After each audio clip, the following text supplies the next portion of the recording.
السلام علیکم ګرانو کتونکو، زه یم عطاالله فریدي، شعور ډیجیټل پېښور نه. نن زموږ پروګرام دی چې د صحافیانو ته کومې ستونزې دي، کومې مسلې دي، په هغې اړه موږ سره دروند مېلمه د ټي وي جې پریس سیکرټري جواد شینواري دی. جواد شینواري ته زه هرکلی وایم. ستړی مه شئ، په خیر راغلی. مننه عطاالله صاحب. تاسو جواد شینواري، تاسو موږ ته دا وایئ چې تاسو صحافت کله نه سټارټ کړو او کومو ادارو کې تاسو کار کوو فلحال کې؟ ډېره مننه عطاالله صاحب، تاسو موږ ته بلنه راکړه. دا ګوره په 2020 کې زه صحافت ته رالم او خصوصي هغه وخت کې خلیل جبران صدر و په لنډي کوتل پریس کلب کې. نو زه دلته به راتلم. دلته زما اول سټارټ د دین نیوز نه و.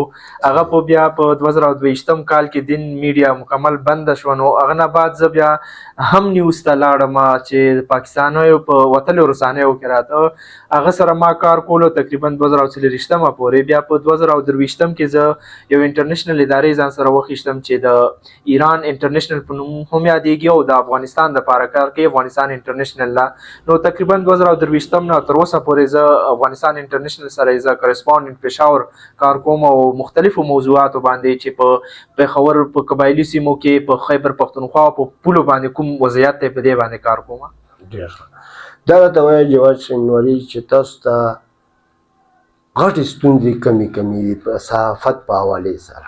وره صحافت خو یو خو دلته کوم قبایلي سیمو کې غټ صحافیان ناست دي، هغه نورو عام کوم خلک نوي راځي هغه ته ځای نه ورکوي. بس هغه وایي چې مونږ یو نور د مه راځي. بل دا ده چې مونږ ته حکومت لخوا اوسه پورې هېڅ نه دي راکړی شوي. خصوصي زه لنډي کوتل پریس کلب خبره وکړم، مونږ په اوس هم په کرایه بلډینګ کې وخت تېرو. تقریبا 23-35 پورې کوم کسان یو صحافیان یو هغه خپلې میاشتې د خپل جیب نه 2,000 روپۍ چې د خپل پریس کلب کرایي په خلاصوي. دې سره زمونږ کوم صحافیان دي ډېرو داسې شته چې هغه تنخواګانې نشته، د خپل جیبه لګیا دي، خپل قوم خدمت کا، خپله اداره ورته تنخوا نه ورکوي. ایون دې پورې چې خپلې ادارې نه دوی کوم پریس کارډ دی، کوم مایک دی، هغه هم نه وله ورکوي. اوس داسې پېښور کې وکتلی شي، پېښور کې صحافیانو ته ټول سهولیات ورکوي. پریس کلب له طرفه هم ورته دوی ته موټرسایکلې کوم پلاټونه دي هغه هم ورکوي، خو پیکیج ورکوي.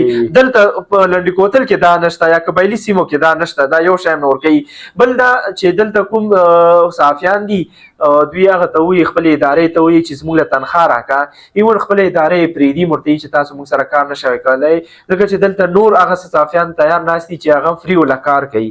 نو دې کې ډېر صحافیانو نه داسې پاتې شو. په دې کې په خیبر کې به زه وګورم تقریبا ټول به 15 کسان دي چې هغه ته سیلري میلاوږي، نور یې ته هم سیلري نشته. بل صوبایي حکومت یا وفاقي حکومت لخوا دوی ته هېڅ سهولیات نه وي ورکړل شوي. دي د شتګردۍ وخت کې دوی سخت ریپورټینګ کوي، په پوله باندې ریپورټینګ کوي. دې سره قبایلي سیمو کې تا ته خپل هم پته ده ترهګرۍ ښکار شوي دي، دلته ترهګر دي او هغه په منځ کې دوی ریپورټینګ کوي. څومره ګران کار دی. تقریبا د 2000 نه تر 2026 پورې تقریبا 1900 نه زیات کوم قبایلي صحافیان دي دغه ترهګرۍ ښکار شوي دي او هغه مړ شوي دي یا شهیدان شوي دي. په دې کې داسې صحافي هم شته چې هغه کور غړي په دغه صحافت د وجې ښکار شوي دي. دې سره ریسنټ وکتلی شي خلیل جبران چې د لنډي کوتل پریس کلب صدر و پخوانی صدر، هغه ترهګرو لخوا یا نامعلومو وسلوالو لخوا ویشتل شو او هغه پکې شهید شو. نو هغه کورنۍ هم اوس په د غم کې ده، در په در دي. بچي مچي. آیا جواد شینواري صاحب دا راته وایه چې دا تاسو کوم صحافت کوئ په دې ایریا خاص کر بارډر باندې تاسو صحافت ته تاسو ته د دې ته تاسو په کم نظر ګورئ؟ څومره مشکل درته د میلاویږي، تاسو ته څومره مشکلات پیداویږي؟ دا خو یو ډېر غل ځای دی چې دا به کټ کو صحیح ده. سوال وکړه بس کټ پې کړه. ها په پوله آیا جواد شینواري په د پوله باندې صحافت کړل ډېر ګران کار نه دی؟ ګوره عطاالله په پوله باندې خو ډېر د ټولو نه سخت کار په پوله باندې صحافت کړی دي. دوه هیوادونو ترمنځ خبر ورکول ډیر ګران کار دی. یو طرف ته هم نشي ویلی. اوس ریسنټلی ته وکتلی شي په پاکستان او افغانستان جنگ روان دی. اوس هم مختلفو سیمو کې دا نښته روانه ده. حزب الحق په نامه باندې کوم اپریشن پاکستان شروع کړی دی. دې خوا کوم پاکستان فوزیان کوم خبرونه ورکوي دا هغه ورکوي افغانستان کوم طالبان دي هغه اعتراض کوي. هغه وایي چې نه دا داسې دی خو کمبینیشن نشي. دواړو خوا یو طرف ته څنګه وایي یو پلو ډانګ دی بل پلو پړانګ دی. نو دواړو خواونه به تنګې. دلته کومې ادارې دي هغه تعالی خبر درکوي. هغه باندې هم همغسې نشي تللی. مختلف مشکلات یې جوړ کړي دي. دلته ته پولې ته نږدې ورتلی نشي. ته وکتلی شي ته مچینۍ له لاندې په دغسې حالاتو کې تا تورخم ته نه پرېږدي. تا نه کارډ غواړي. داسې ادارې شته چې خپل صحافیانو ته کارډ نه ورکوي بل داسې ډېرې تنګول یې شروع کړي دي. نو دوی پولیسو له خوا هم تنګول کېږي. نو دلته صحافت کړل ډېر مشکل دی. حساس علاقې دي دا. جواد شینواري صاحب دا راته ووایه چې مخکې خو فاټا وه دلته صحافت ډېر مشکل کار و په دا علاقه باندې خاص کر قبایلي سیمو کې. اوس چې انضمام شو انضمام راغی نو انضمام سره څه تبدیلي راغله په صحافت کې که نه؟ ګوره هغه وخت کې خو فاټا وه. فاټا کې 2000 کې همغه موږ صحافیان مړه کېده او اوس هم همغه موږ صحافیانو ته تریټس دي. 3 MPO یې ولګوله. پیکه ایکټ یې راوړ د فاټا ضم کېدو نه بعد. اسلام آباد یا کوم نورو سیمو کې صحافیان دي هغه هم پکې مشکلاتو سره مخ شوي دي. پیکه ایکټ کې ته خپلې کوم شی رالیدلي هغه ته نشي ورکولی. حکومت خلاف ته یو بیان نشي لګولی. که خبر دې ولګول ته پیکه ایکټ کې رالی او بیا ځان خلاصول ډېر مشکل دی. په دلته داسې دي چې انضمام وشو موږ سره خو ډېرې وعدې شوي وي صحافیانو لپاره به موږ خپل بلډینګ جوړو خپل سهولات به ورکوو خو هغه تر اوسه پورې هېچا ته نه دي ورکړی شوي. خصوصي زه لنډي کوتل کې ډېر پاتې کېږم. نو لنډي کوتل پریس کلب وګورې اوسه پورې په کرایه باندې چلیږي. زموږ خپل جیب 2,000 روپۍ اچوو او هغه کرایي په خلاصو کومې اوبه دي یا کوم نور څیزونه یې هغه راوړو. بل دا چې زموږ ته اوسه پورې حکومت لخوا کوم فنډ نه دی جاري شوی کوم فنډ نه دی راکړی شوی. موږ کې داسې ډېر صحافیان دي چې حکومت لخوا اکریډیشن کارډ ورکول کېده هغه زموږ ډېرو صحافیانو ته اوسه پورې نه دی جاري شوی.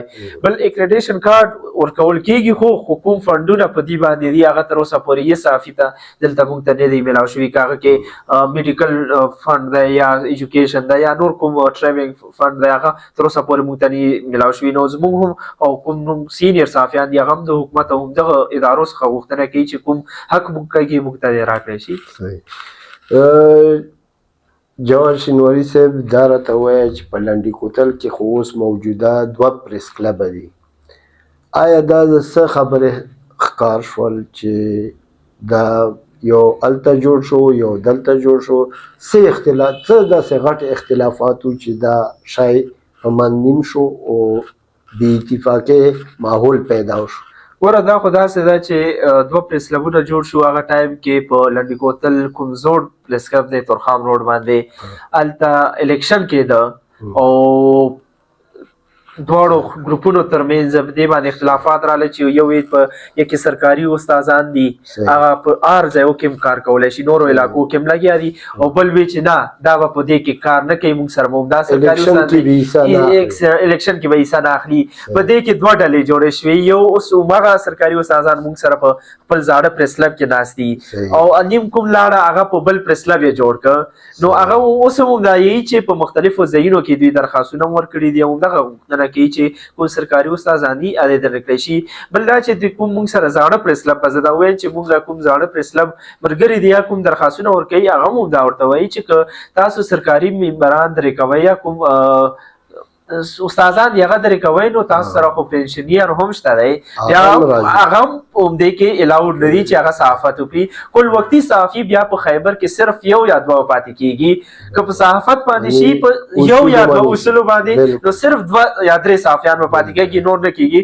کل وختي کې دا دي چې بل ځای نه به تا تنخواه نه وي صرف صحافت نه به تنخواه اخلي هر څه به صحافت نه چلیږي ټول وخت به صحافت ته ورکړی وي نور کاروبار به نشي کولی. په دواړو کې داسې بیا شته دی.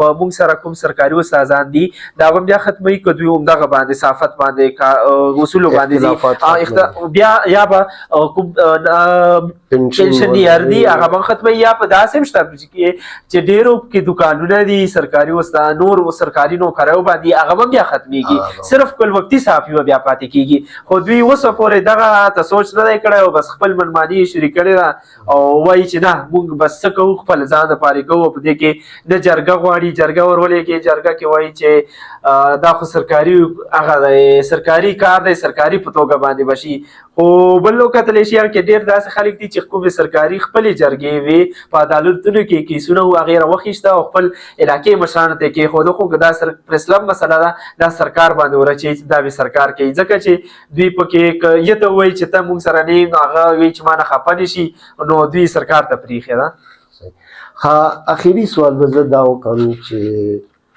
دا کوم کډوال چې روان دي دغو ته څه انتظامات په تورخم کې شوي څه دلته حمزه بابا په ګوند کې شوي په هغو باندې داسې مختصر لږه روشني واچوله ورته ویل زه خو په ډېر کار ما افغانستان انټرنیشنل عمدي افغان کډوالو باندې او که په 2023 نه چې کله دا اعلان شوی افغان کډوالو ځي دریو مرحلو کې پیله غیر قانوني و بیا ای سی سی کارت شو بیا پی وار کارت والي شروع کړه همدغه مشکلات دا دي چې تقریبا اوسه پورې 40,000 نه زیاتې انجونې تللي دي افغانستان له چې هغه په پاکستان په مختلفو صوبو کې مختلفو کالجونو او یونیورسټیو کې تعلیمونه حاصلوله او هلته لاړه هغه تعلیم نه محرومه شوي دي هغه وایي چې زموږ دلته افغانستان کې شپږم ټولګي نه پورته د جینکو تعلیم باندې بندیز دی ورسره داسې سټوریز ما پکې ولیده چې ښځه د پاکستان د افغاني کس سره واده کړی دی او هغه اوس افغانستان ته ځي ریسنټلی داسې یو کیس د اټک هغه زما ریپورټ کړی دی چې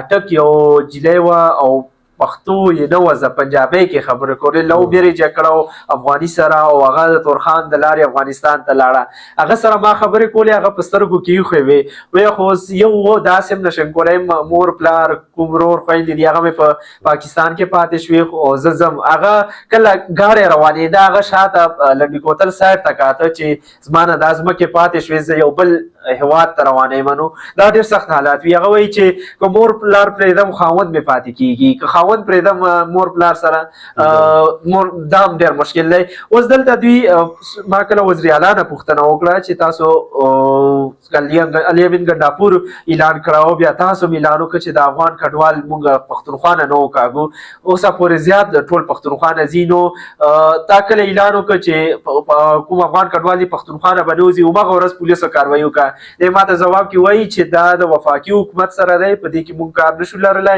خو صرف موږ به دوی ته سهولت ورکوو دوی هغه ټایم اعلان وکړ چې زموږ به د حمزه بابا کې کومې 22 کاونټرې دي دا به موږ 40 ته رسوو خو تر اوسه پورې نه دي شوي اوس 13 ورځ ګورنر دوره کړې وه د لنډي کوتل حمزه بابا هغه نه ما دا پوښتنه وکړه چې دواړو خواو ته که افغانان دلته دي مشکلات کې دي که افغانستان ته لاړ شي هلته مشکلات کې دي ځکه چې افغان طالبان وایي موږ سره دومره سهولیات نشته چې دي افغان کډوالو ته ورکړو موږ ته به 3,000 کسان د تورخان د لارې راپرېږدی هغه عمري کیمپ کې چې موږ سره پاتې کېږي او ډېم سل لارۍ نو هغه وایي چې موږ دومره کولی شو چې دلته موږ ورته سهولیات جوړ کړو خو سهولیات تر اوسه پورې هېڅ نشته دی ورته دوی وایي چې که رش نو موږ 22 کاونټرې کړې اوس رش نشته موږ په کار دی چې دا 10 راوړو خو دا برابر نه ځکه چې تا کتلی شي د بوګیاړي چیک پوسټ نه ونیسه سره کمره او تر کارخانو پورې دغه ګاډي ولاړ دي 2,500 نه 3,000 پورې ګاډي ولاړ دي ګاډي افغانستان ته تللي دي سامانونه دلته پاتې دي هلته هم دوی ته اجازت نه ورکوي چې سامان نه وي وروړی شوی ځکه چې دوی که لاړ سامان بیا په عمري کیمپ کې پاتې کېږي دل سره سره دلته کوم افغان کډوال به راته دوی ته د خوراک کوم بندوبست نه ورته اوبه میلاوېدې هغه سختو مشکلاتو سره مخ وو ډېره مننه